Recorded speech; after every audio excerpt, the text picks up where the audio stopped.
নমস্কার, গাটুয়ার আরও একটি নতুন ব্লগে আপনাদের স্বাগত। এখন ঘুরতে বাজে বিকাল 5টা। গাট্টুর ঘুম থেকে ওঠার সময় হয়ে এসেছে। ঘুম থেকে ওঠার আগে একটু এপাশ ওপাশ হওয়া গাট্টুর সহজাত বৈশিষ্ট্য। গাট্টু সাধারণত 2 থেকে 3 ঘন্টা ঘুমায়। আজ দুপুর 2টোয়ও ঘুমিয়েছে, তাই আর বেশিক্ষণ ঘুমাবে বলে মনে হচ্ছে না।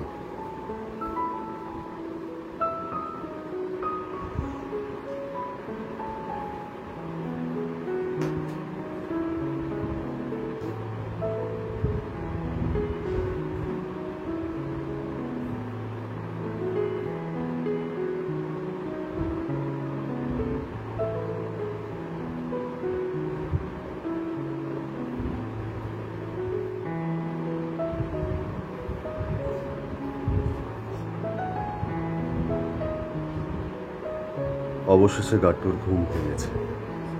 ঘুম থেকে ওঠার পর কিছুক্ষণ বিছানায় বসে থাকা, রুমের চারপাশটা ভালো করে দেখা গাট্টুর বৈশিষ্ট্য। একদম শুরু থেকে ওর এই বৈশিষ্ট্যটা আমি লক্ষ্য করছি।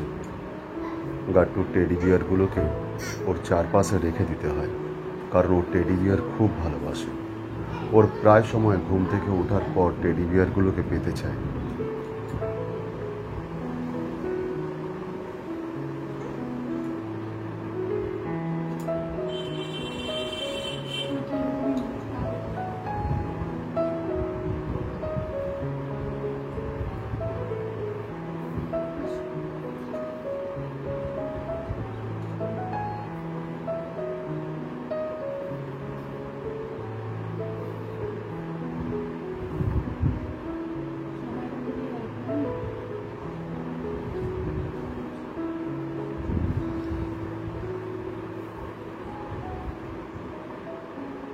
এবারও মাকে দেখতে পেয়েছে, তাই ও এগিয়ে আসছে।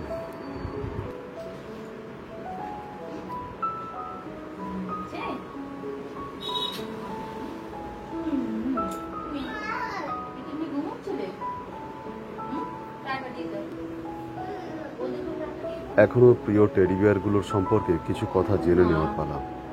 ও জানতে চাইছে টেডি বিয়ারগুলোকে দূরে রাখা হয়েছে কেন। কারণ অন্যান্য দিন টেডি বিয়ারগুলোকে ওর এক পাশে রেখে দেওয়া হয়, যাতে ঘুম থেকে ওঠা মাত্রই ও হাতের কাছে পায় তাদের।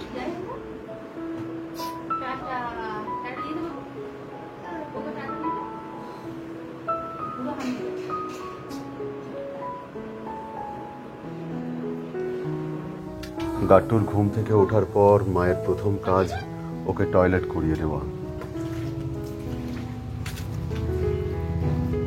গাট্টু বিছানায় ঘুমোতে থাকাকালীন খুব একটা টয়লেট করে না। সেটা অবশ্য ওর মায়ের পক্ষে এক প্রকার সুবিধাজনক।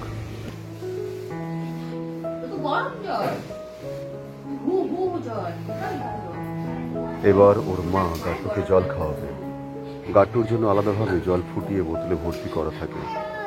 যদিও বাড়িতে অ্যাকোয়াগার্ড বসানো আছে, তবু গাট্টুর জন্য জল ফুটিয়ে রাখা হয়। গাট্টুর 5 বছর বয়স না হওয়া পর্যন্ত এটা চলতে থাকবে। গাট্টুর জল খাওয়ার জন্য একটা অন্য গ্লাস নির্দিষ্ট করা আছে।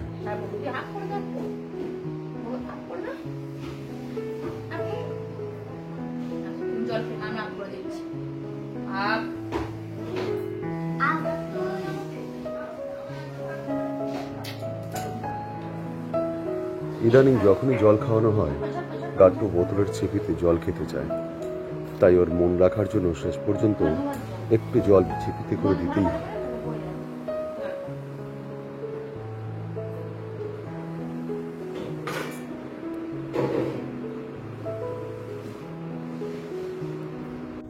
এবার গাট্টুকে খাওয়ানোর পালা। এক্ষেত্রে গাট্টু অন্য বাচ্চাদের থেকে একদম আলাদা নয়।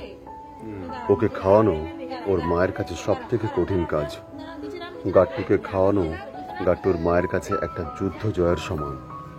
অন্যদিন গাট্টুকে নিয়ে বাড়ির বাইরে, পাশের রাস্তায় বা ছাদে গিয়ে খাওয়ানো হয়, কিন্তু আজ সকাল থেকে বৃষ্টি হওয়ার কারণে আর বাইরে যাওয়া হবে না। যদিও এখন বৃষ্টি হচ্ছে না, কিন্তু তবু ওর মা ওকে বাইরে নিয়ে যাচ্ছে না, পাছে যদি বৃষ্টি এসে পড়ে।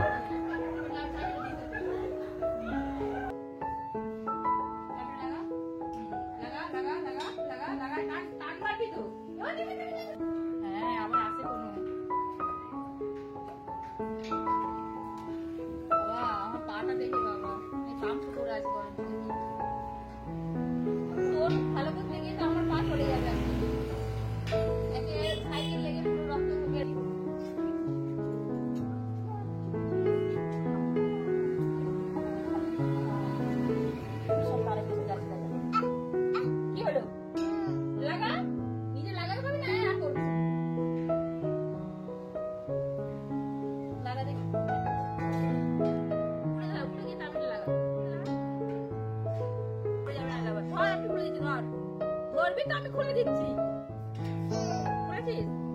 ধর, চাবিটা নে। তো দাঁড়া। এবার লাগা। খাঁজে লাগা। হ্যাঁ। দাঁড়া, আমি খুলে দিই, ধর।